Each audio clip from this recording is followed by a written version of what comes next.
സംവിധായകൻ രഞ്ജിത്തിനെതിരെ ഉയർന്നത് മൂന്നാമത്തെ പീഡന കേസ്. നേരത്തെ സമാനമായ 2 കേസുകൾ രഞ്ജിത്തിനെതിരെ ഉയർന്നിരുന്നു.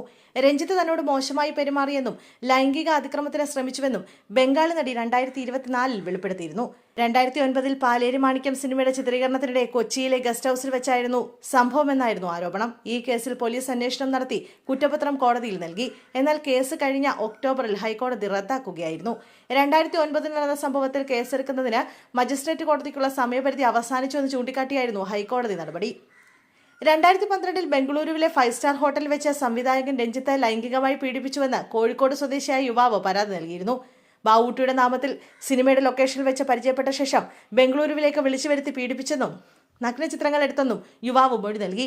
ഈ ആരോപണത്തിൽ രഞ്ജിത്തിനെതിരെ എറണാകുളം നോർത്ത് പോലീസ് ജാമ്യമില്ലാ വകുപ്പ് പ്രകാരം കേസെടുത്തിരുന്നു. പരാതി നൽകിയതിലുണ്ടായ 12 വർഷത്തെ കാലതാമസം ചൂണ്ടിക്കാട്ടി കർണാടക ഹൈക്കോടതി 2025 ജൂലൈയിൽ ഈ കേസ് റദ്ദാക്കുകയായിരുന്നു. ഈ 2 കേസിന് പിന്നാലെയാണ് മൂന്നാമതൊരു കേസ് കൂടി രഞ്ജിത്തിനെതിരെ എത്തുന്നത്. കാരവാനിൽ വെച്ച് ലൈംഗികാതിക്രമം നേരിട്ടെന്നാണ് നടിയുടെ പരാതി.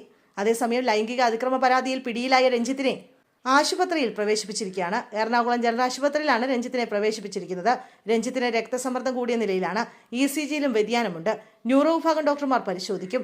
CT സ്കാനും എടുക്കും. ഡോക്ടർമാരുടെ പരിശോധനയ്ക്ക് ശേഷമാകും അറസ്റ്റ് രേഖപ്പെടുത്തി കോടതിയിൽ ഹാജരാക്കുന്നതിൽ പോലീസ് തീരുമാനമെടുക്കുക.